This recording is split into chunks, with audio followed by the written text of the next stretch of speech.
Good evening, ladies, and a very warm welcome to our event, Breaking the Glass Ceiling with Deepti Pathak. Deepti is a personal mastery and leadership coach who helps us surpass all limitations and reach our goal with ease. She's super relatable, an amazing storyteller, and is a science behind everything she speaks. Whether you need motivation to transform that idea of yours into a functioning business or just need a little boost when you're down, it's never a bad idea to seek wisdom from bright and successful minds who have experienced it all before. Fortunately, we have the best connect possible to transform our mindsets and master our emotions. To keep spirits high during initial years of startup, we need immense strength, physically as well as mentally. I'm extremely privileged today to have with us our eminent speaker for the day, Deepti Pathak, for the inauguration of Flow Kanpur Incubation Cell. Along with Deepti, I would like to welcome our head from National Incubation Team, Nehal Parikh. Nehal and her team has been tirelessly working and have been successful in joining innumerable dots between incubators and incubatees. To take the session forward, I would like to invite our chapter chair, Dr. Aarti Gupta, to give us a welcome note. Thank you, Kanika. There is no force more powerful than a woman determined to rise. A very good afternoon, everyone, and a very warm welcome to you all. A special welcome to our guest speaker, Deepti Pathak, and our National Incubation Head, Nehal Parikh. Flow Incubation Cell was launched last year with the aim to provide our women-led startups help and guidance in their entrepreneurial journey. At Flow Kanpur, we had successfully signed an MOU with IIT Kanpur's incubation cell under the leadership of our immediate past chair, Mrs. Anuradha Varshney. We wish to continue to take this initiative forward and team up with the incubation centers pan-India with the help of the National Flow Incubation Team to provide all the help possible for our startups. Today, out of the 58.5 million entrepreneurs in India, nearly 14% of them are women. Indian women-owned businesses provide employment for 13.45 million people. So if you thought what you do is not important, please think again. Yesterday, we had a discussion with the CEO of Niti Aayog, Mr. Amitabh Kant, and he couldn't stress enough on how important a role women are playing and would play in the transformation of India.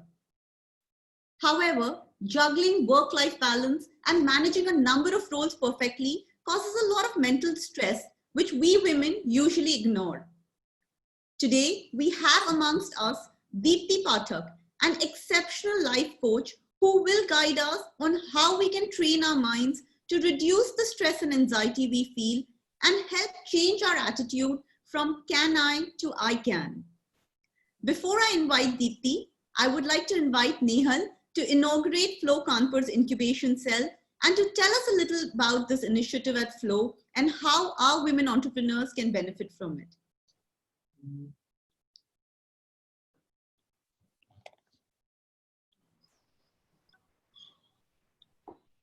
Thank you so much, Aarti and Kanika. Firstly, I must really appreciate the kind of resilience that I see in the Flow members. It's fantastic. You know, to be very honest, there are several of us dealing with COVID, either directly or through very close family members.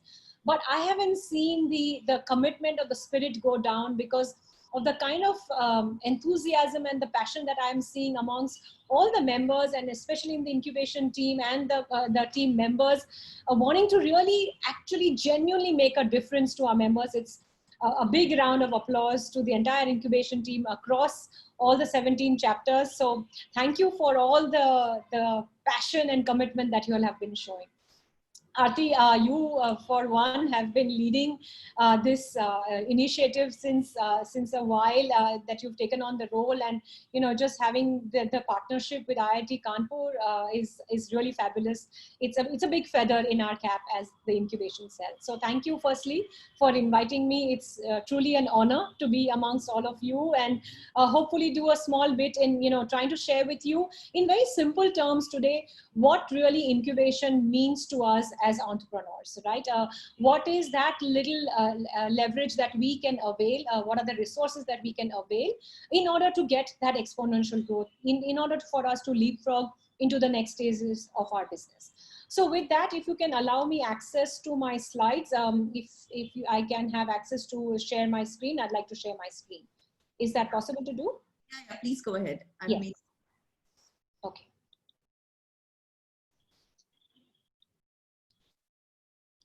Okay, so thank you once again. And I'd like to, start today with our vision. So like Aarti already introduced, we're a very young vertical. We saw the need, growing need amongst our members over the last few years, that there is a gap that we need to be able to fulfill. And, I know for certain that Flow has actively worked over the years to identify these gaps and find beautiful ways to, make sure that we try to bridge those disconnects. So with that came the birth of the incubation cell, that for young entrepreneurs, for young startups, what is it that we can do? And that's when the incubation cell came in. So let me share with you our vision: build a sustainable ecosystem within Flow to identify potential startups and find Flow appropriate incubation centers across the country to empower our members. Create awareness of the incubation cell to support startups and entrepreneurs and assign them to the suitable incubation centers. So we're really operating from a very simple vision. What we would like to do as we move forward is by way of the objectives that we have defined for ourselves. Earlier year on, we spend a little time in ideating, creating, understanding the real need, and how can we come in to bridge those disconnects. This year, once we have a much better understanding and insight in terms of our members, the sectorial distribution of the businesses that we operate in, we feel that this is a good time for us to actually look at the partnership with incubation centers and make sure that we actually put people through incubation and give them the required enablement through the course of the year.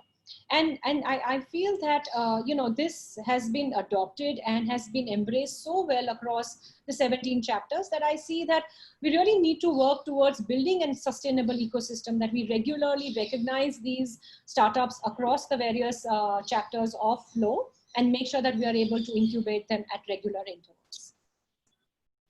A quick snapshot of our members. Of course, Janvi is very passionate about this initiative, continues to lead and support with partnerships with renowned incubation centers and the introductions to them.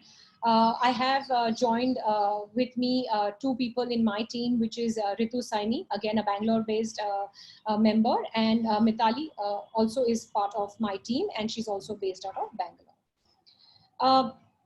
As we talk about some of our responsibilities, that we felt that it was important for both the chapter and the members to understand that what does the role of the incubation cell, the National Incubation Cell, withhold. So here are some of the guidelines that we said that there was a need to define the guidelines when we talk to our startups and when we talk to our incubation center. So we defined the selection criteria as to what within Flow do we define as a startup, and what are the selection criteria that we need to work with when we build partnership with our incubation centers. So those were important to standardize across the various chapters, and we've documented that and shared that back with the incubation teams.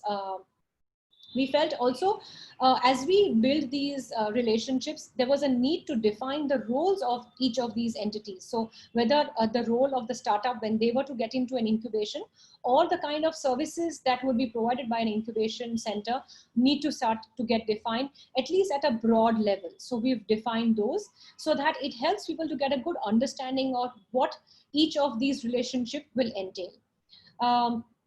We feel that the best judge of our role and our successes would be when we will be able to help our startup to get into the best incubation center. When I say best, I think the appropriate word would be the most appropriate incubation center, because each incubation center has its own focus areas and has certain areas that they specialize in. And that's for us to understand the working and the operation of each incubation center is critical. And then once we have a good insight into our startups, we should be able to map them to the best incubation, or rather the most appropriate incubation center.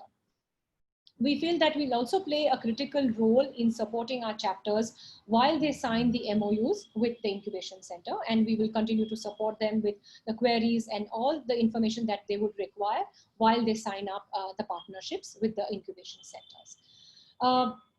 Another thing that during the course of the year, and I think today is a good example of that, is how do we go about continuing to have knowledge sharing sessions with industry experts. So as we understand the space of startups and entrepreneurs, there are many aspects of a business that have to be understood well. And I feel that we want to take these opportunities of sharing these sessions with our members so that we share at a continuous ongoing basis a little bit of an insight into the different aspects of business, different aspects of funding, what it takes to be in an incubation center. So we feel that we will continue to provide this kind of knowledge during the course of the year, along with the support of our chapters. Any activity that happens needs to be documented for us to know what is happening right and where are we going wrong. And I feel that anything that we do needs to get reported. So we feel that is also another part of our activity that we will be doing. And again, information is something that we'd like to share on a regular basis, need to make it accessible. So we want to make that openly available on an online repository. At the end, I feel that one of the important roles that we'll continue to play is to be a facilitator to all our stakeholders, be it the national president, the chapter chairs, the incubation coordinators, the incubation centers, and of course, our members. So really, this is going to be our role during the course of the year. So before I move into this, if I may take a quick pause, Aarti, if you don't mind, if there are any questions in terms of just understanding what we will be doing and how we will partner with either the incubation cells across the chapters or even with our members. If there is a question, or should I continue? Please continue, Neha. Okay. So again, at Flow, the way we wanted to look at our startups is, typically a startup is seen as a young company founded by one or more entrepreneurs working really on a unique product or a service. I feel that is now becoming quite a norm, that it needs to be a unique or a niche space that we are really looking at and filling a market need that is important to be fulfilled in terms of trying to understand really what is the requirement and are we really fulfilling that requirement. Generally, most of the startups start off with a shoestring budget, which is typically either self-funded or with getting funding from friends and families. So, we've spoken about this in the past, but just to kind of quickly reiterate, what do we look at when we look at our startups, when we want to talk to them about incubation? And one of the main criteria would be that you're an active member of Flow. Your company should be at least a year old, so typically should have completed about a year from the time of inception, and not more than 5 years should be the time when you start to look at incubation. I will define a time frame just to give a generic idea that what is the kind of criteria that we want to look at as we define our startups. And also, what is another important thing is that we do not want to get into the space at the time of ideation, but really when you actually have a product or a service which is in the alpha stage. You should be ideally either have registered or in the process of registration, and then already working with customers and having a customer database. So really, these are the very basic screening criteria that we look for when we start to talk to our members for incubation. Once we have met with these basic criteria, we look at the next round of screening.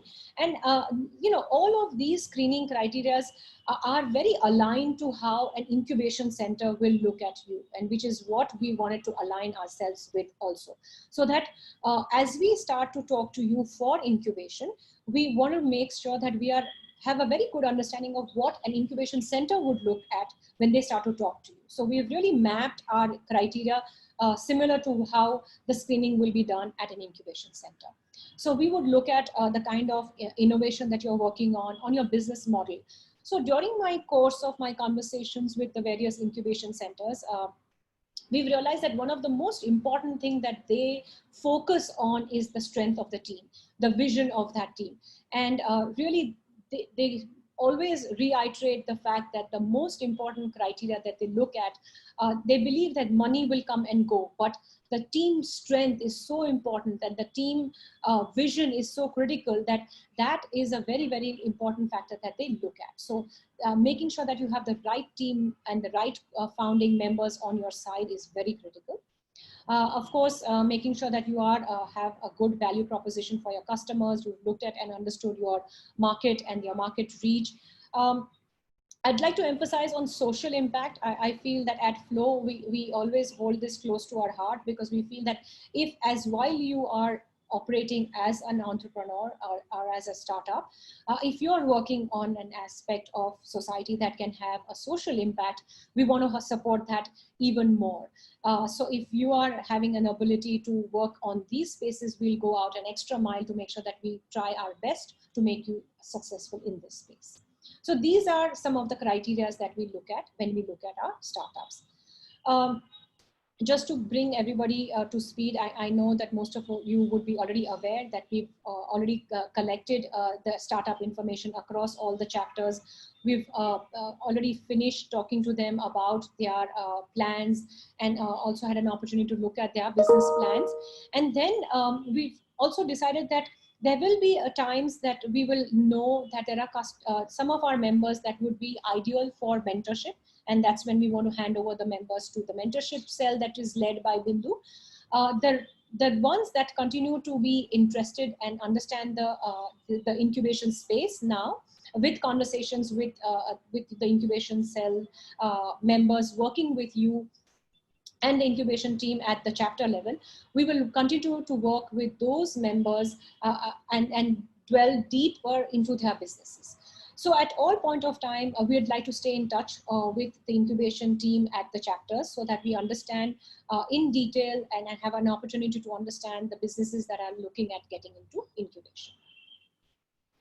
At this point, I'm going to switch gears right from the startups to get into what is an incubation and what is the importance of an incubation center. So as many of you may have already heard and probably also know, but it's important to reiterate that really the importance of an incubator is to foster an entrepreneurial culture, to give you an opportunity to transform your ideas into reality. Really, the environment within, and some of you also may have had the opportunity to hear the two startups, I would call them as two successful businesswomen that were talking to us about a week ago, along with Dr. Chunjunwala, who talked about the importance of what an incubation center brought to them, right? The kind of conversations, the kind of environment, the kind of support that they got while they were physically at an incubation center was extremely nurturing. It also gives you an opportunity to make and exposes you to an array of resources and services. And each of these incubation centers have a specialized focus and have a partnership with industry experts and making sure that they are giving you the best possible mentors that can support you. So as I move on to my next slide, getting into what really is an incubator. So as some of you may be again aware, that an incubator really is a part of an institution or it could be a part of a corporate that gives you an opportunity to work with various similar startups that are working in that space, that come together then to work with industry experts and mentors. So really it's a place where you get a lot of opportunity to ideate and discuss your business model. Continuing on with the incubators that operate in this space are two types. They could be for-profit or non-profit. So some of them operate because they are a part of government. They may be able to operate without a fee, but a lot of times they do look at taking a stake into the company or operate at a fixed fee. Again, the kind of time frame that they work with generally is anywhere between 6 months to an 18-month time frame to help you take your business to the next level. And they come with various strengths and capabilities that are to be worked with you during the course of your incubation. And of course, in COVID times, I see that all of these services and all of these experiences are now virtual. Of course, you have an opportunity to go on site, and hopefully soon we will be able to make that change. But at this point, all of these services are available in a virtual capacity. If I may request for a quick pause at this point, because I need to just plug in my power. Just give me one moment, please. Hello? Nehal, I was thinking that should we just do a shorter overview today and then Yes. maybe Yes, yes. This actually just brings me to my pretty much to my last slide. I'll just skip through the last space here, where I just want to quickly show you the incubation centers that we have a partnership with. We have about 16 incubation centers that we have a partnership with. And quickly, just to tell you that some of them are extremely reputed organizations that we're already talking to and have already begun our relationships with. So with that, I'd really just like to encourage the members and the incubation team at Kanpur to look at how can we work with some of you to understand your businesses and then take you into incubation. So sorry if I overshot the time, Aarti. This is pretty much the end of my slide here. Thank you so much. Thank you, Nehal. Thank you so much for that detailed talk on the process of incubation and what you and your team are doing at Flow. I think the amount of effort you all are putting is just simply fabulous. And I would just request all members that this is an amazing opportunity. And if it applies to you, you have to enroll for this. I'm not even saying you should, you have to do it because it's a brilliant opportunity which is coming to all of us at no cost. Thank you once again, Nehal. Thank you so much for having me and giving me this opportunity to talk to your members, and wish you all the best. Dipti, really excited to listen in to your session also. Thank you, Aarti. Thank you, Kanika. Thank you. Thank you. Now, without much delay, members, I would like to invite our guest speaker for today, Deepti Pathak. Over to you, Deepti.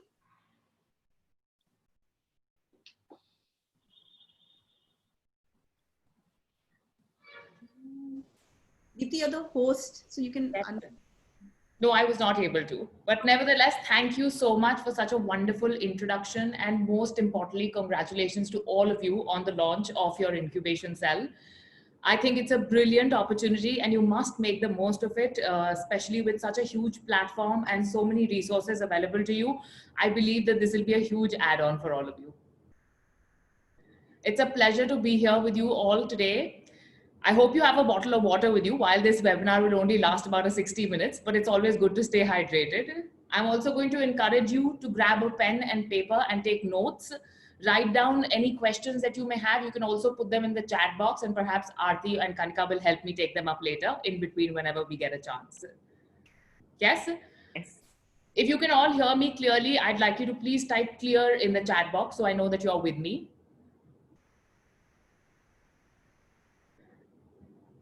I'm going to keep asking you these questions every now and then, so I know that you're following and you are with me on the session.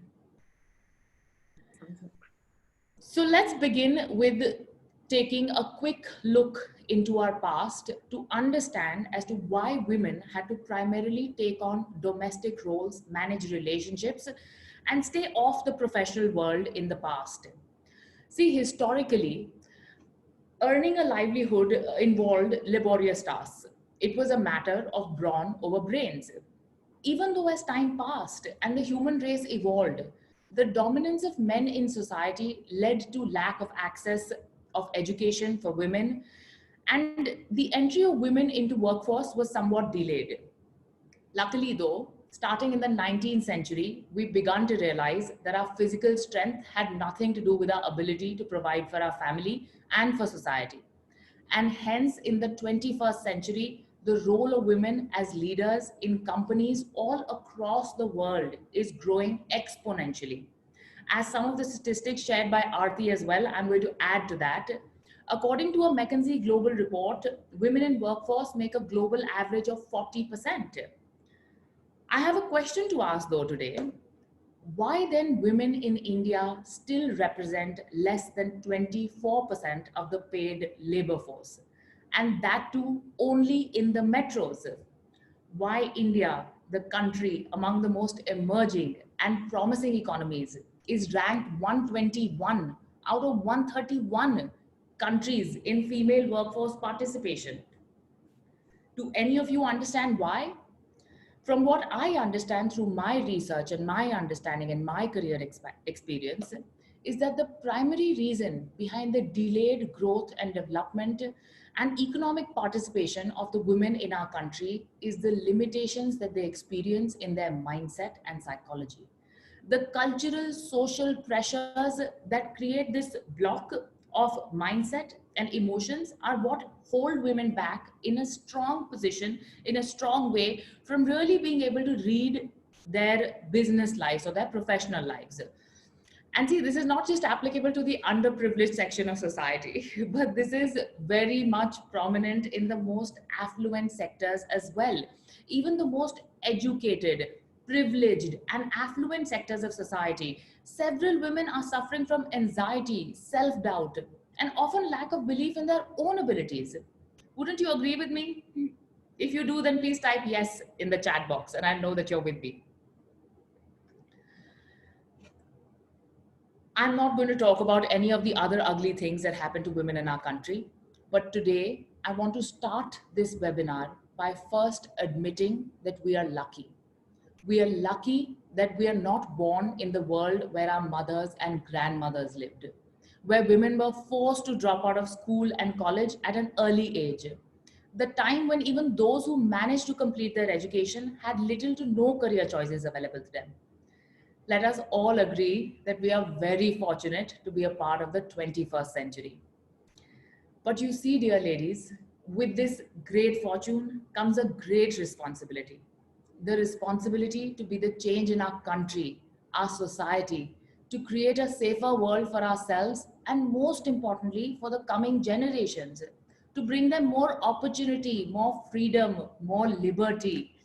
And each and every one of you, each and every Indian woman who has the fortune to be married or born in a modern family, live the life of equality, has the right to education, owes her success to the women of Indian society.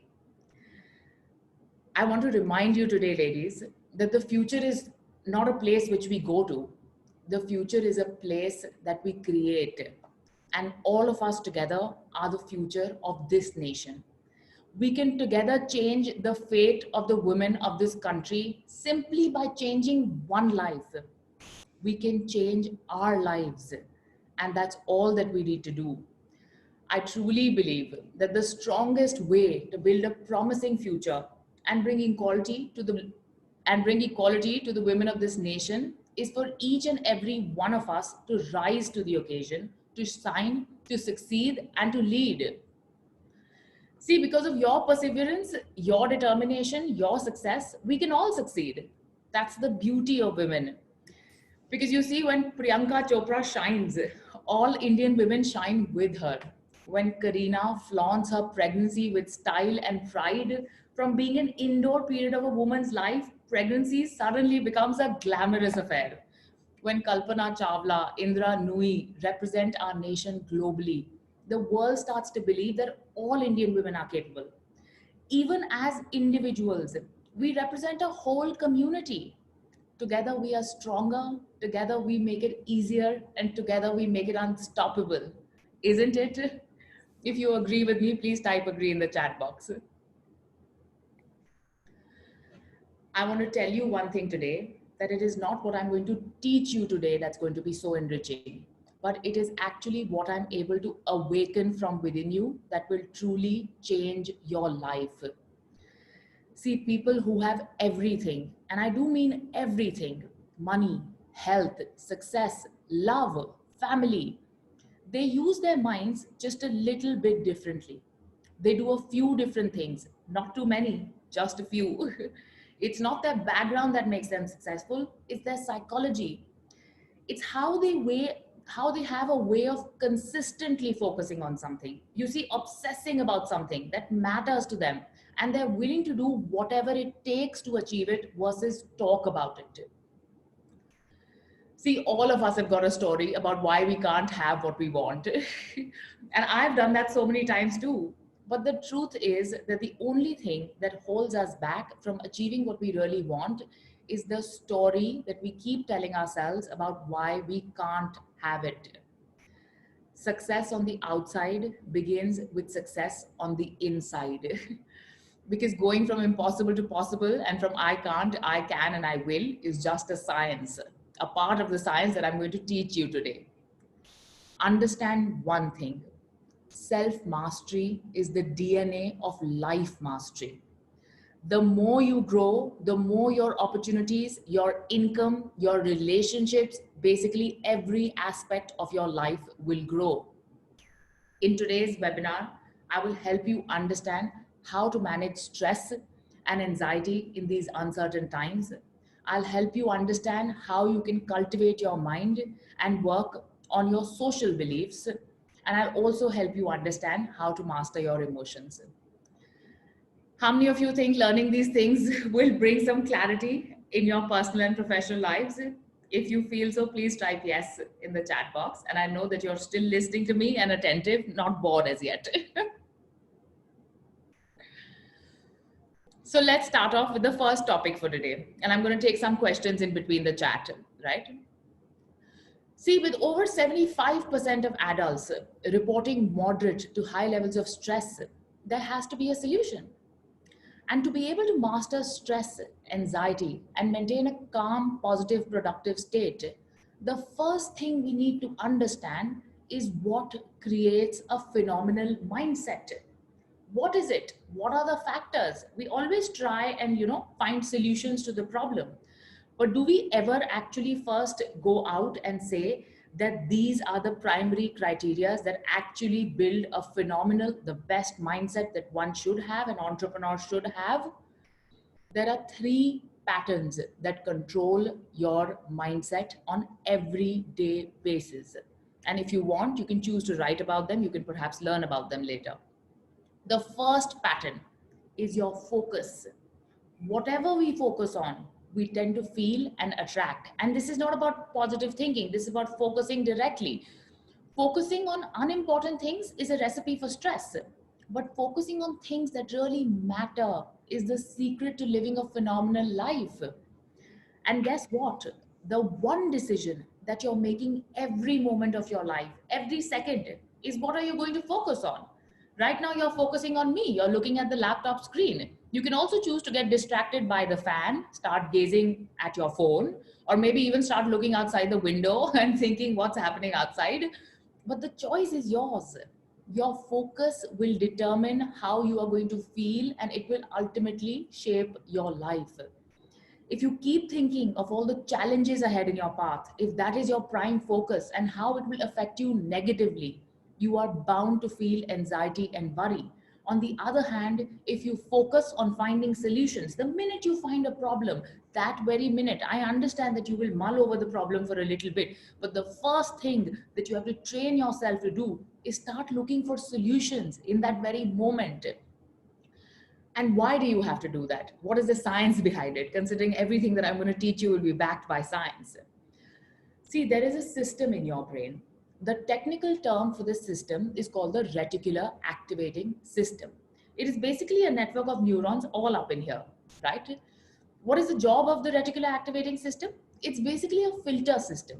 It is a system that allows certain information to reach your brain and it blocks out other irrelevant information. And guess who programmed this system? You did. And so did the people from your past. So if you constantly feel like you're unworthy, what your reticular activating system does is that it goes through the day trying to dig for evidences to actually validate this negative belief that you have. If you think that people around you don't like you, don't support you, family members don't believe in you, your RAS is literally going to be looking for petty evidences throughout the day to confirm those feelings. The question is, why do we have this reticular activating system and why is it there present in our brain? Now tell me something, in this very moment, there are so many things that you can see around you, right? You can see the laptop screen. I'm sure there are some plants around you. Probably the fan is moving. There's something outside the window. Think about it and tell me that if your brain gave equal amount of importance to everything in the sight of your vision right now, wouldn't it literally explode? It would. That is the reason your brain decides what is more important and what should it focus on. And that is why it magnifies what it looks at and what it feels is important in that moment. this is exactly what happens with your thoughts. Your focus is the most important aspect of your life that defines every decision that you take. In any moment, if your primary focus is on the negative aspects of the situation, your decision will be largely impacted in the wrong direction. On the other hand, if your focus is directed towards opportunities, possibilities, solution, your decision will very naturally again be directed in the decision wherein you will progress. You have to train your brain to find positive moments every day. And let me tell you, when I say every day, I mean small moments. A lot of us quite often sit down and say that I'm very grateful for my family, for my house. But you know, these are not small moments. The only way to be able to train your RAS is to really dig down and start identifying those small little things, those simple pleasures, like a lovely cup of coffee, waking up fresh in the morning, a great conversation with your husband, and really sitting down and saying perhaps thank you for it. Reminding your brain continuously of the small positive things that happen in your day-to-day life can really shift your focus. And understand that imagination is everything. you know your brain doesn't know the difference between imagination and reality. Your brain does not understand that. In fact, let me show you what I mean, through a small exercise. If you can all slowly close your eyes for me.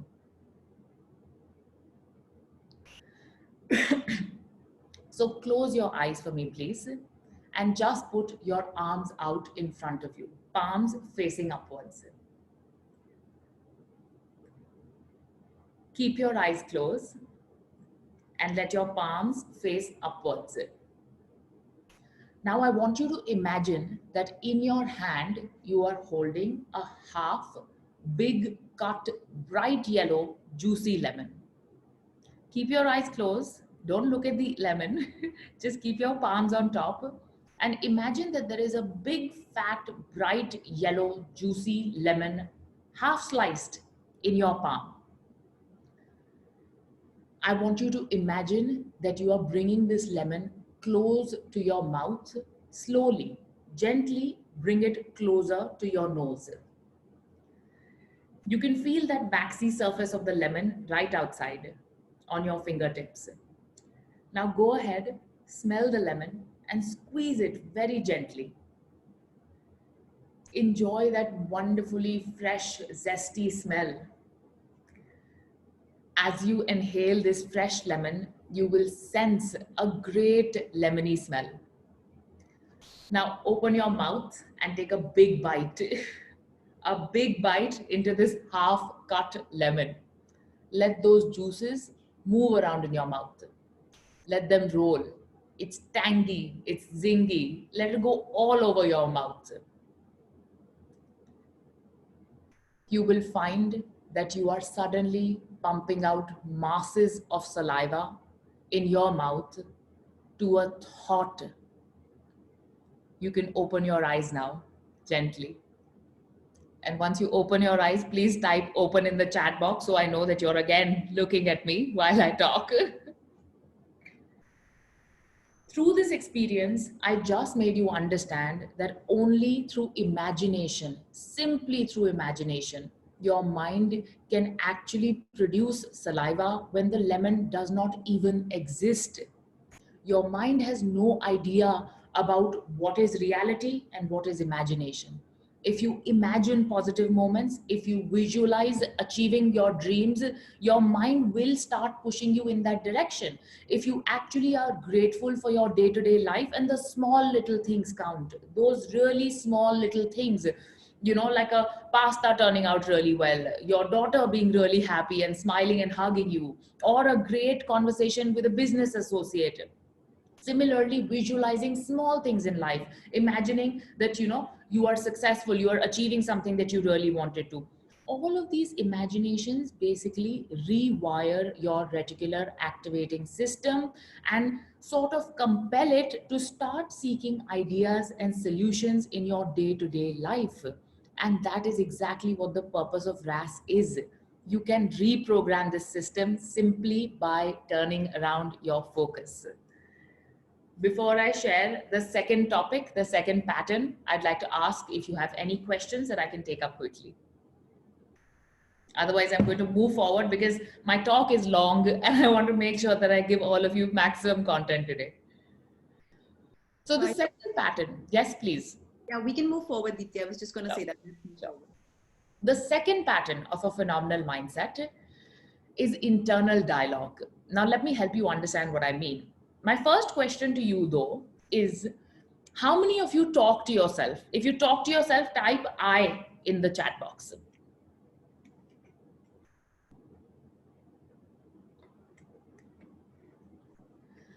So how about those of you who deciding not to type in the chat box? I guess those guys are probably thinking in their head and wondering, do I ever talk to myself? Is that the reason why they're not? Well, we all talk to ourselves all the time, and we do it. The truth is that we talk to ourselves far more than we will ever talk to anyone else in our entire lives.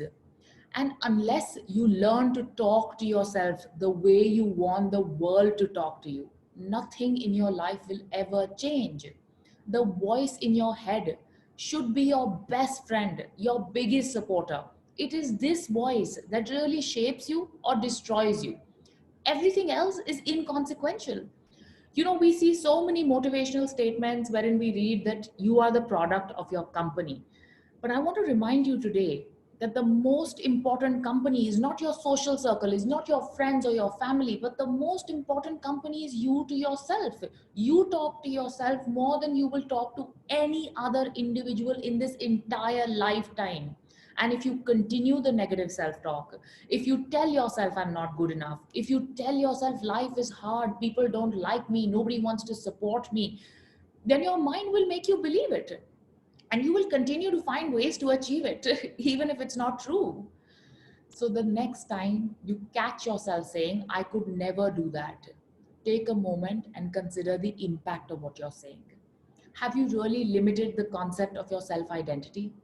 If so, you have to, in that very moment, change your internal dialogue and instead ask, what more can I do? What more can I be? See, instead of saying my job is killing me, I struggle to stay fit, you need to start saying I love my job, even if it's not true. You know, all of us hate our jobs at some point in time, maybe not every day, but some days, right? You have to say I want to eat healthy, and this is exactly what the most successful people do. It is all about mindset training. When you say I love it, I like it, I want to, you can train your mind to actually compel you to do those things, because your mind starts believing that these are things that are enjoyable, they're pleasurable. Even if they're not, it doesn't matter. The internal dialogue controls it. You know, if somebody were to come and constantly nag you and tell you you're not good enough, you're not good enough, you will believe it, right? Similarly, if you tell yourself you are awesome, you will eventually believe it. Even if you don't initially, you will eventually believe it. Practice can make anyone perfect. So start choosing the words that you use with yourself wisely. And then let's move on to the third pattern that controls your mindset. So the first two that we covered was focus. The second one was your internal conversation. And the third one is your physiology. Now, if I were to ask you that there is, and I want to tell you that there is a depressed man sitting in the waiting area of your office room, right? And would you be able to describe how that man looks? How is he sitting without even having seen him? Of course you can, right? The chances are that his shoulders will be dropped, his face will be all tensed up, his forehead would have wrinkles of worry on them. Now let's do something funny. I want you all to raise your hands and say yay with me. Did that bring a smile on your face? Please type yes if it did. The truth is that emotion is created by motion, how you use your body. See, we all have emotions that we really want. How do you create them? And we all have some emotions that we don't want. How do you get rid of them? You can literally change how you feel in an instant simply by using the power of motion. The most important pattern that determines how you feel is not even the event. It's how you use your body in that moment. Haven't you realized when we walk in for an important interview or a conversation, how we first straighten our backs and, stand all straight and look really nice? Because the way we use our body directly controls our emotional patterns. And you can train your body to be actually used in more empowering ways. In fact, let me give you an example.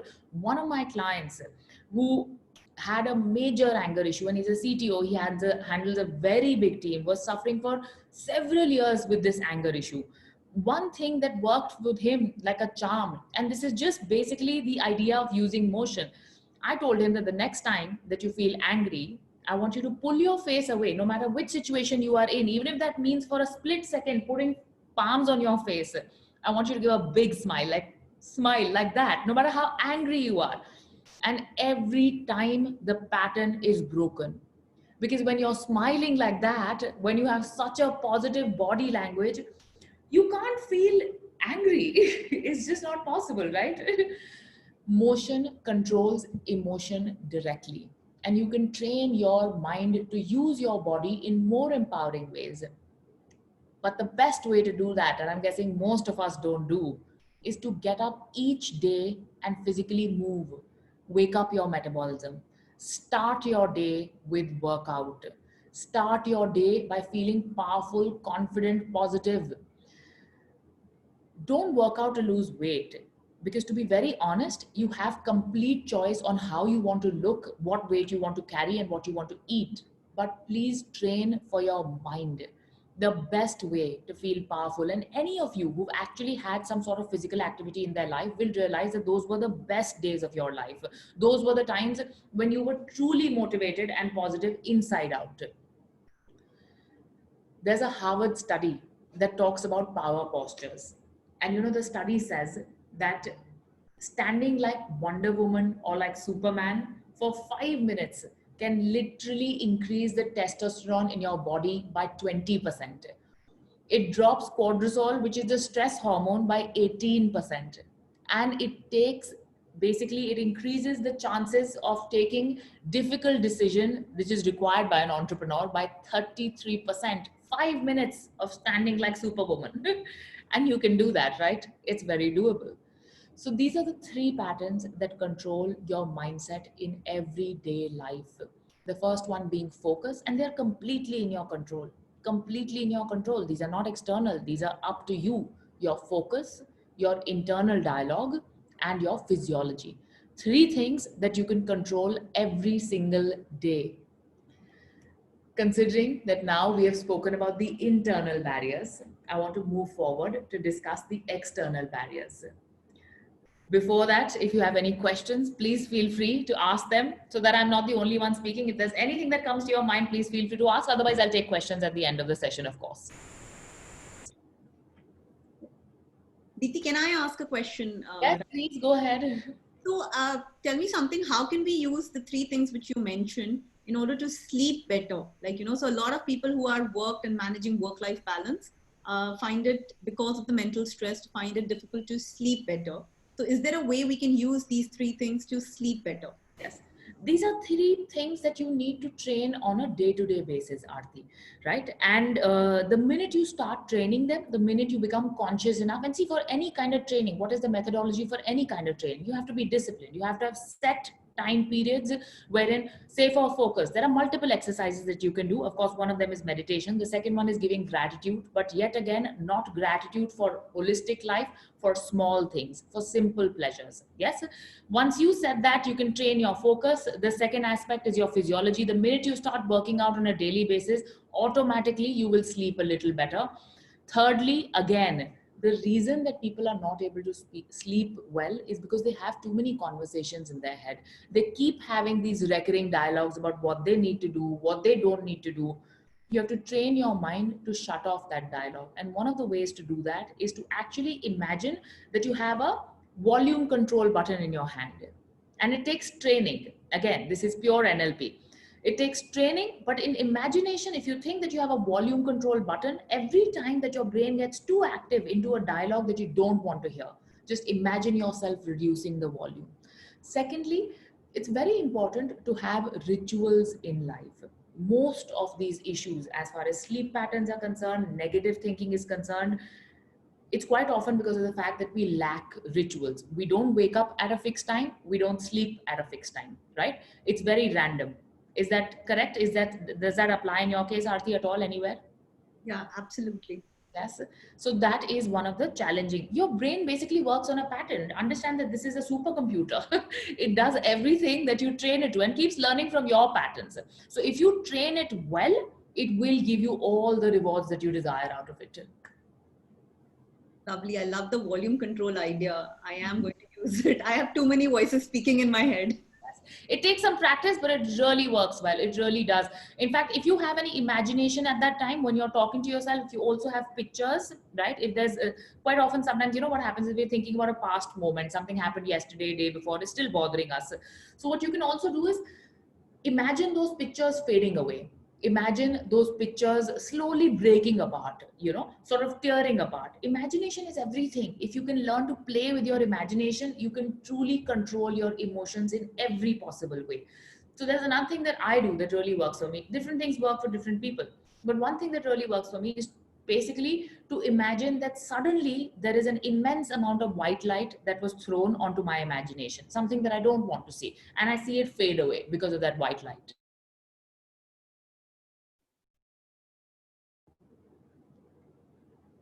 Super. Thank you. My We have pleasure. a question in the chat box. Deepti would like to take now. Yes, let me see. So, Nalini, Nisha is asking how not to let others control your emotions because of their bad behavior or their habits.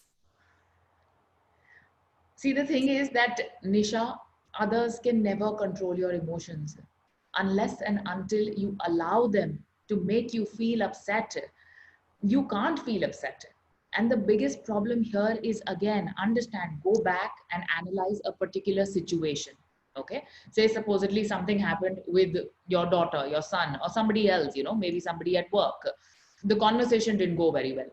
Now, who is recreating the episode in her head continuously? Who is sort of enacting the whole scenario and watching that movie again and again, the movie that was not enjoyable? You can stop watching the movie. You can also, your focus is basically in the wrong direction. Your focus is basically centered on the fact that why did this happen? What did, you know, this happened?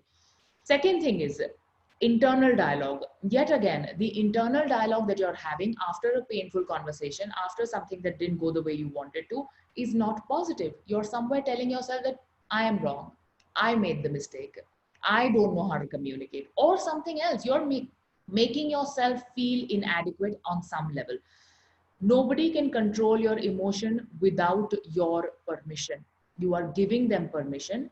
The second thing that I can also suggest you can do, and is very useful, in any moment, this is basically a feeling of hurt, right? It's an emotion of hurt when somebody behaves in a certain fashion and causes hurt to us. The second thing that you can do in a moment when you feel hurt, and every emotion has a meaning. So let me tell you what is the meaning of hurt. The meaning of hurt is basically that an expectation has not been met. You had a certain amount of expectation from someone and it has not been met. So how to handle this? The first thing you need to ask yourself in that moment. Now, typically when you're hurt, you're asking yourself, why does this always happen to me? That's the first question the brain starts asking. You know, I'm hurt, my expectations not met. Why does this always happen to me? But that's a wrong question. The answer to that question is always going to be negative because you deserve it. So it's not a good question to ask. Instead, you need to ask, what more can this mean? What else does this mean? Do you think that this person was upset even before I met him? Do you think that this person is, you know, perhaps not able to understand my situation? Maybe I should communicate better.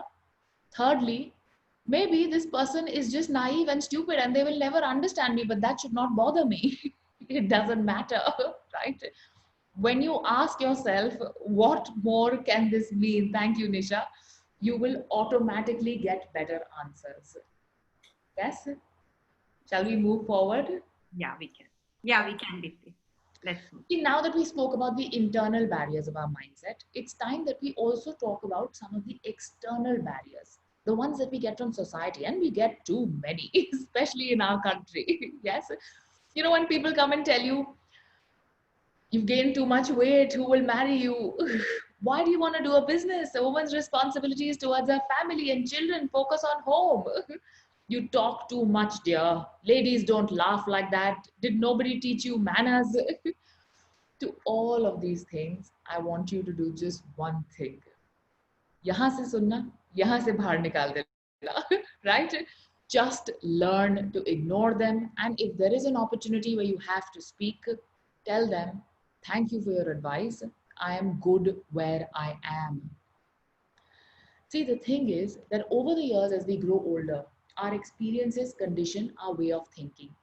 We acquire a certain set of beliefs that determine our reality.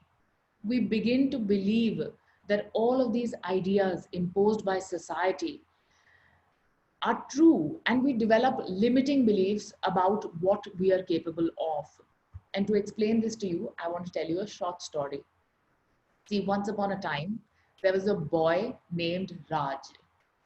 One morning, Raj was out for a morning stroll, and he went a little further. Little ahead, he spotted an elephant camp. Large, massive elephants in the camp. When he looked closely, he realized that these large elephants were being held by a small piece of rope in one of their legs. You might have seen that in the circuses too. That's how they hold elephants. Yes? A little piece of rope with a small wooden plank tied to their leg. No cages, no chains, just that little piece of rope was holding them from leaving the camp. As Raj gazed upon these beautiful, magnificent, giant creatures, he was completely confused. He was wondering as to why do the elephants not escape? This rope is so small, they can easily break it and escape, right? So out of curiosity, he walked up to the trainer nearby, a trainer who was cleaning the area and sort of working with the elephants. He asked him, how come these elephants never try to escape? The rope is so small. So the trainer turned around and told them that when these elephants were much younger, newborn babies, we used the same size of rope to hold them back. And the only reasons that the elephants don't escape today is because they believe that even today that rope can hold them back. The only reason that the elephants weren't breaking free and escaping from the camp is because over time they adopted the belief that it just wasn't possible. The truth is that it's never the obstacles in our lives, but the meaning that we attach to them. It's how we interpret them. That's what shapes who we are today and who we will become tomorrow.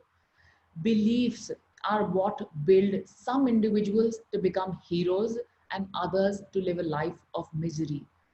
Understand that beliefs have the power to create and the power to destroy. Think about it. You were born without any limitations. It is your social conditioning, your universal belief system, the scarcity mindset of society, and so many other people that you met throughout your life that sort of made you doubt yourself, that made you stop believing in yourself, that started to make you judge you about your appearance, about the way you speak, the way you carry yourself. You have to break through these beliefs if as an entrepreneur you truly want to achieve anything in life. You have to stop allowing other people to decide how you feel about yourself, and you have to do this for yourself very religiously. You have to become your own best friend. You cannot allow other people to decide what you deserve and what you're capable of. Social beliefs can limit us in ways that are innumerable, and I could perhaps speak on it for a whole day. Yes. But to give you a gist of it, there's one thing that I'd like to tell you. Your beliefs are typically highlighted in the areas of your life wherein you feel that you're not doing very well. This can be your relationships, can be your health, can be your mindset and emotions, or it can be your finances and your career. If any of these aspects, these four aspects, these are the four pillars of life. If any of these aspects you feel that you are not doing up to your own expectations, that you feel that you could be doing better, it's time that you sit down and actually identify as to what are the negative beliefs that have held you back. because in all probability, there is a boatload, big bag of societal negative beliefs that are telling you that, girls are supposed to be docile. So you are over emotional. Yes. That, or perhaps society is telling you that, or maybe you believe that, relationships are very difficult. It's very challenging. Husband and wife are not supposed to have a very strong compatibility. That's always a 36 ka ankra. Society made you believe that. It's not true. It's not true. Anything that you work hard on with sincerity, if you do it repetitively, why would you not get the results? It applies to any aspect of life. You always got the results when you worked hard in school. You did well. You got the results. It applies to every aspect of life. Social beliefs are something that we must identify and break if we truly want to live a free life. And understand, how do beliefs influence your behavior? Beliefs basically influence your behavior by controlling your emotions, and emotions in turn control your actions or lack of them. See, everything that we do in life is through emotions. You understand? We make babies out of emotion. We get divorced out of emotion. We get married out of emotion. We start a new business out of emotions. It's all emotions. Beliefs influence emotions, and emotions influence actions or the lack of them. And that is why it's critically important that you reevaluate your belief system in any aspect of life that you feel you're not doing so well in. Do you have any questions about beliefs? I think our session is going to be extended by about 10 minutes or 15 minutes. Is that okay, Aarti? Absolutely, absolutely. I think we're all glued on to what you're saying and would love for you to keep speaking. Thank you. Thank you so much. Do you have any questions I'd love to answer before I move on to the last topic? I have one question, Deepti, for you. Please. So tell me, how we can explain a teenager how to focus from day one into these beliefs, into their internal assessments. How can we do that? There are two things. Number one, for a teenager, the first thing that I would recommend, it's actually a brilliant time to start on the idea of giving gratitude every day, and get them to start maintaining a gratitude journal at a fixed time. Very important to set a pattern right. Fixed time, same place every day. 5 things that you are grateful for. 5 things. And these 5 things cannot be grateful for my mother, grateful for my father. No. Petty little things. Grateful for cheese sandwich, very tasty, mama made yesterday. Okay. Grateful for playing with dad. Grateful for giving an answer in the class. Small things. Identify small things and retrain the reticular activating system to focus every day on the positives. You know what happens when you give gratitude like that is that your RAS basically becomes so attuned that it knows that the next morning I have to give a test. I have to give a test. And I will be asked these questions again. I will be asked these questions by the brain. I'll be asked to write down what are the 5 things I'm grateful for. Yeah. Yes. Yeah. There's another question that I've got. Did I answer your question though? Yeah. It was actually seeming like you're speaking directly to me only. Thank you. There's another question that I've got though. How to help teenagers to not let bullying hurt them badly. Okay. So now, this is a very tough one, to be honest. And I feel sad that there's somebody going through this, but it's the reality of life. And there's something that we have to learn. It's very important that a teenager who is going through a lot of bullying is taught to appreciate themselves.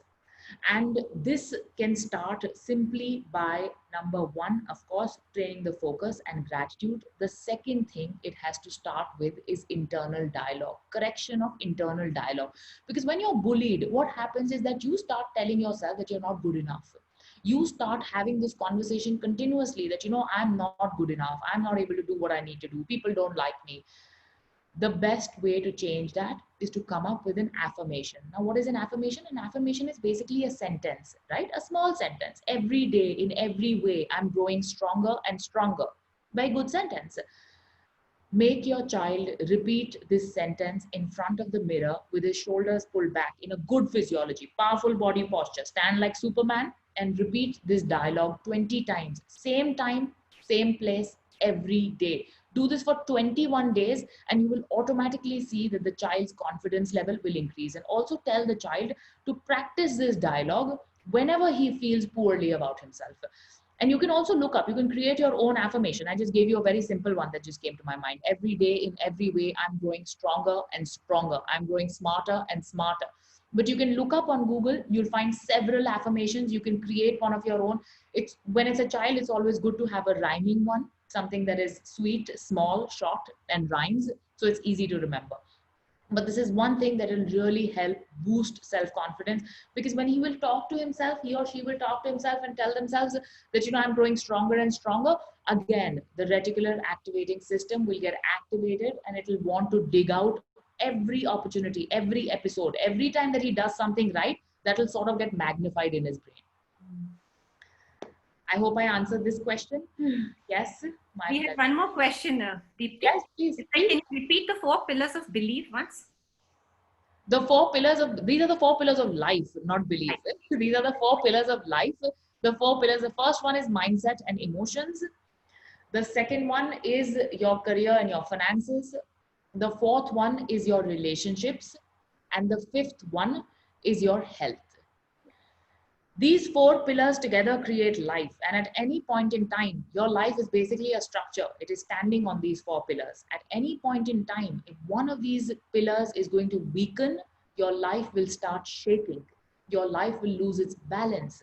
At the same time, if you want to grow your life, this structure, this building, to exponential heights, the only thing you need to do is to work on every pillar step by step, side by side, brick by brick. Yeah, thank you. Thank you. We can continue now. Yes. So moving on to the next topic of today, one of my favorites and a very elaborate one again, but I'm going to try and cover as much as I can in this short while. And hopefully you'll ask me good questions. So I'll give you good answers. Yes. Most of us think of our emotions and mental states as things that happen outside our span of control. But the truth is that you can control your mental activities and your behavior through your internal communication to an extent that you never believed possible before.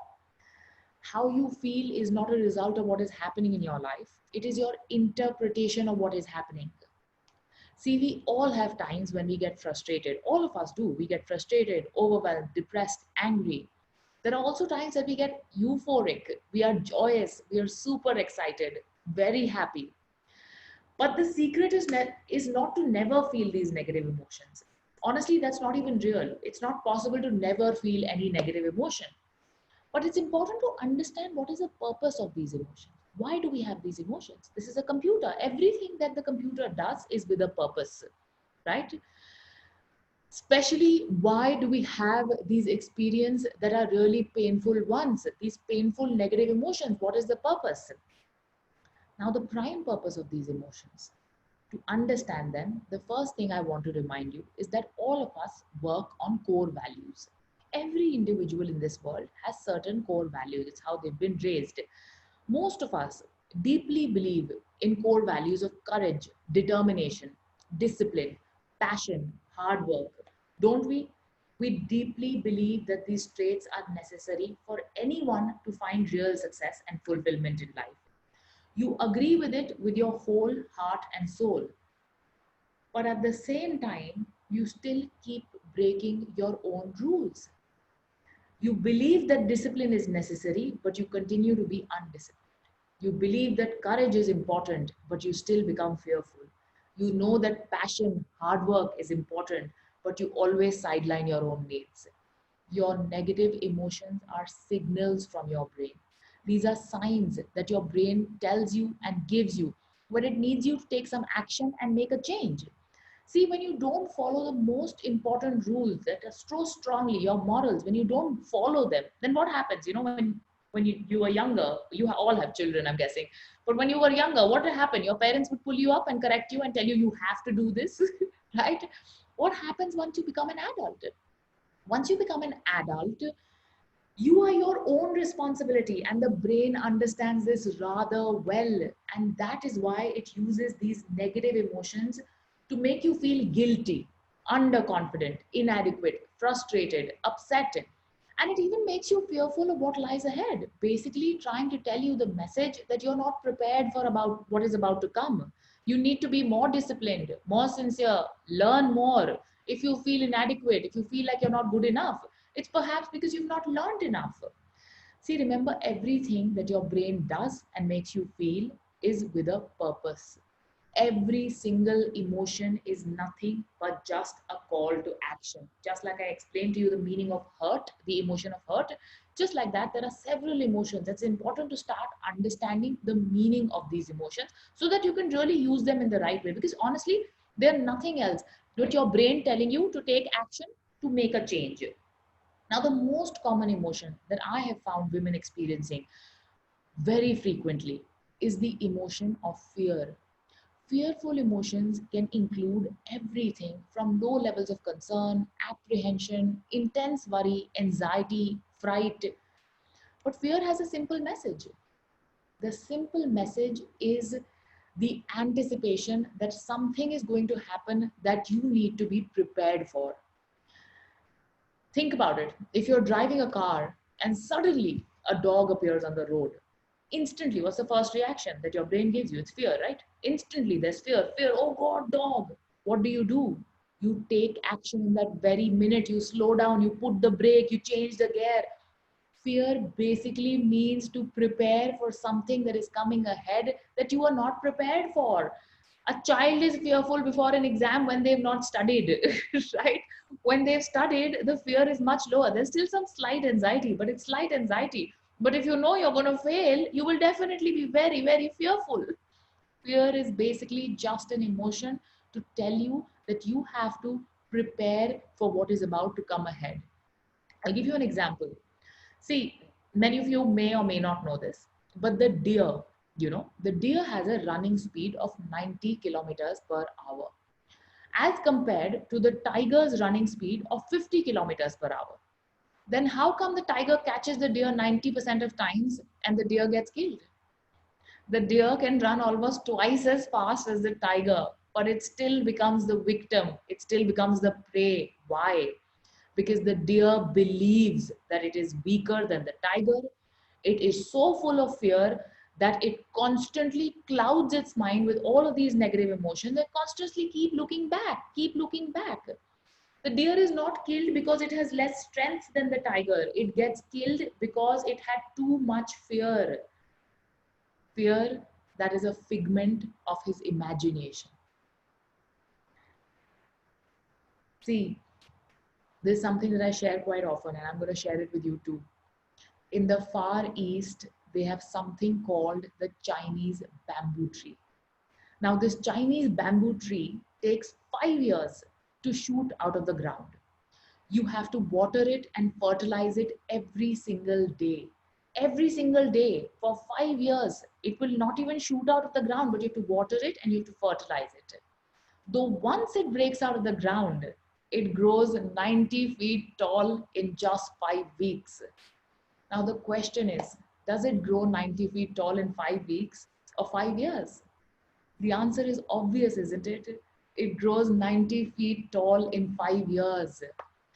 Because at any point, if you had stopped watering it, stopped nurturing it, or stopped fertilizing it, the bamboo tree would have died. Throughout your life, there are going to be some people who are going to come up to you and tell you that it's been 5 years and you're doing this. This is all you've got. People will do that to you. People have done that to me. Yes, and they always do that to us, right? But if you allow them to cloud your minds, if you allow them to make you think otherwise and doubt yourself, they will succeed. There are a lot of things that will happen that will catch you off guard in your life, in your career, in your journey. But you have to learn how to deal with it and how to handle it. The only one thing that women entrepreneurs need today is a strong mindset and stronger emotions. Because otherwise, I can tell you, ladies, we can achieve anything. We are absolutely brilliant at relationship management. The amount of effort and hard work we put into our families and our personal lives, if we put half of that into our careers, we can outshine everybody, perhaps all across the world. And Indian women are even more unique in that aspect. See, before I close this session, I'm going to tell you something. Never believe an opinion that does not empower you. There are going to be opinions thrown at you your entire life. But if you start believing every prediction, every opinion that does not empower you, you will just wither away and die. You may not die in reality, but your spirit will die, and you just walk around the world like a carcass following the masses. You'll be given a lot of titles in your life. Women often do get them. You'll be told so many things, so many stories, but only value and focus on what empowers you, what makes you feel alive. Because it's not important how long you live, it is important how well you live.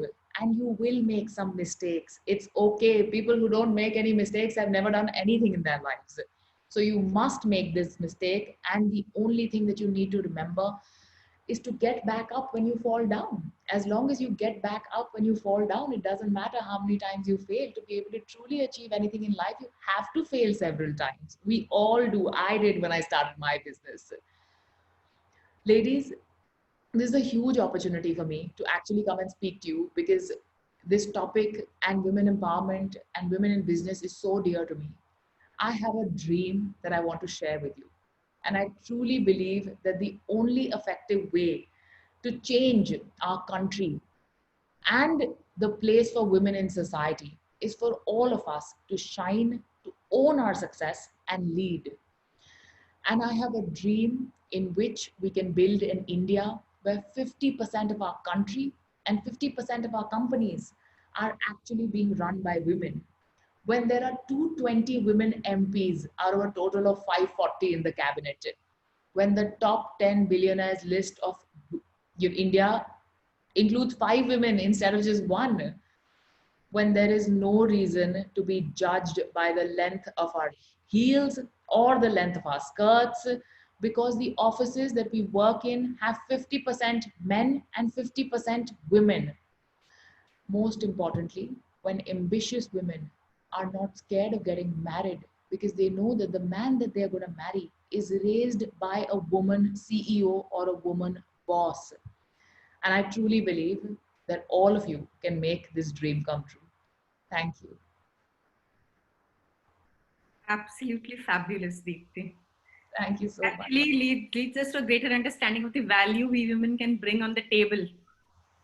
It's my pleasure. Absolutely. I'd love to take questions, anything at all that I can help you with.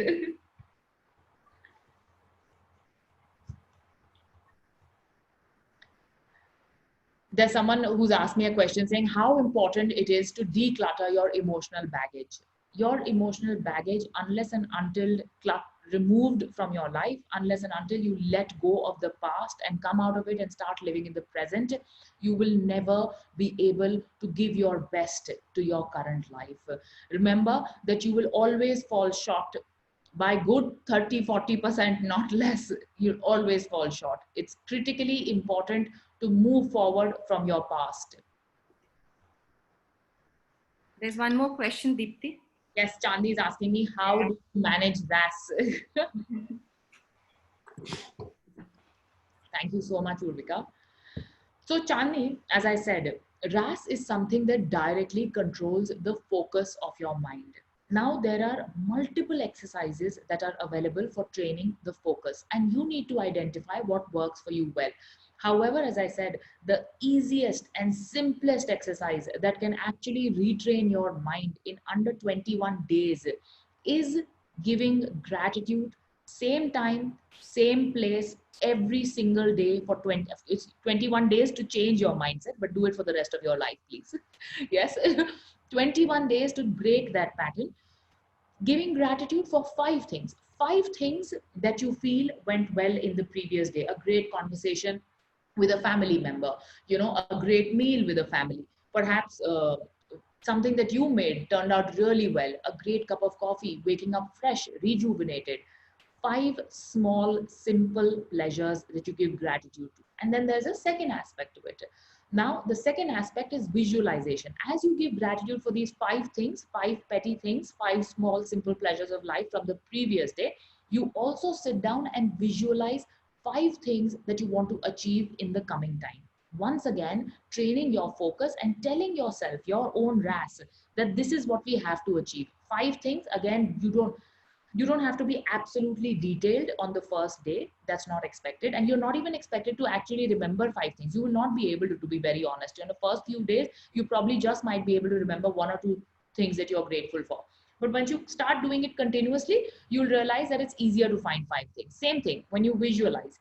Now, say supposedly somebody, you want to pick up a nice new car, and you don't know which car you want. Many a times, people tell me that I want a car, but I don't know which car I want. So I said, never mind. You can always imagine yourself sitting on the steering wheel, feeling really powerful. Yes, that's a visualization for future that you can build, right?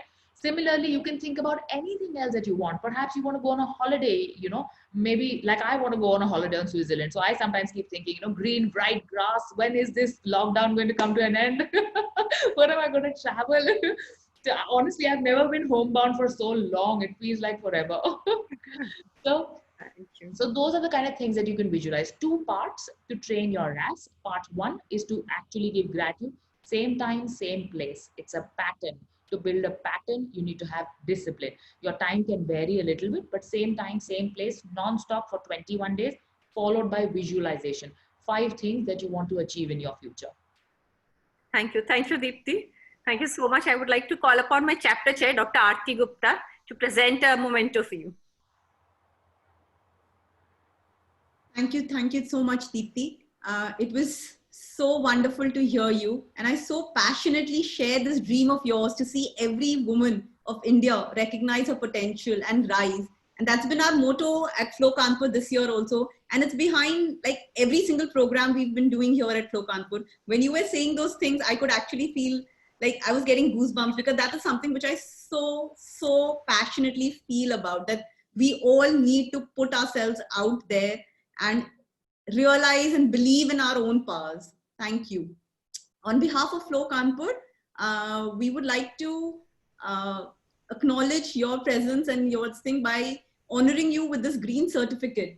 So we at Flow Kanpur believe that to honor our guests, we've planted a tree in your name in the forest of Sundarbans, and you can track this tree with a certificate number mentioned below. And that's a small way of our gratitude for you to come here with us. Thank you. Thank you so much. That's actually a beautiful gift. Planting a tree. I love plants. I'm obsessed with them. Great. I would also like to kind of, at this point, we forgot to mention this before, introduce our Flow Incubation Kanpur team. I'm going to take 2 minutes of this. And I would like to introduce our team. The team is being headed by Kanika Vaid, our Senior Vice Chair, and we have Tripti Shivhare and Chandrika Jhunjhunwala as part of the Flow Kanpur Incubation team. We just wanted to start Deepti's session, so I forgot to introduce the team. But please do get in touch with our members to take this initiative forward and change your mindset and do what it requires for that. Thank you once again, Deepti. Kanika? Thank you. I had a lovely time. If any of you feel that, if there's anything that can be helpful, we have an Instagram page. We also have a LinkedIn page, and we post a lot of content. My team actually works really hard, and all the content is very deeply well thought of by me. A lot of people have often told me that simply by following these social media pages, considering we browse so often, there is a mindset change that happens, because I'm going to be seeing you 3 times a day. Yes. So perhaps, I can just recondition whatever we've learned. So feel free to follow if you want it. That's a fabulous suggestion also, Deepti, that we use social media in a positive way. Like, we've seen all the negative impacts of social media, and, but if we actually keep seeing positive things on social media every day. So if you could share your handle, I'll put it up over here. And you can just look me up on Instagram as Deepti Pathak, and again on LinkedIn also Deepti Pathak. You'll see my face quite loud and clear. Yeah. So on behalf of Flow Kanpur, I'm extremely thankful to Deepti Pathak for joining us today. Your talk was highly engaging, insightful, and full of real power that leads to seeing life in a new way, with new emotions, new skills. I would also like to extend my gratitude to our national head, Nehal Parekh, and her entire team for their support. A big thank you to our chapter chair, Dr. Aarti Gupta, for organizing such powerful talks for us. It is indeed keeping us all our spirits high. Heartfelt thanks to our year-long sponsors, Balenciaga Socks, Loya Corp, and Art Denox. Thank you, media, and a big shout out to my Flow family for always being there with us. Stay safe and stay motivated. Thank you. And big bye-bye and Dipti. I would like to thank you specially for postponing the event for me. Thank you so much. You're on mute. Wait, let's unmute again. Dipti, you're on mute. Thank you, Aarti, for inviting me. It was a wonderful opportunity. As I said, I'm deeply passionate about women empowerment, and this makes a huge, it's a huge contribution that I can make. I'm really grateful. Yes. Great, great. And cheers to seeing like 220 members in parliament, women members in parliament, and top 5. Absolutely, we will. Absolutely, absolutely. Thank you so much, everyone. Thank you, Kanika, for chairing this event so brilliantly. Thank you, Aarti. Thank you For joining us today.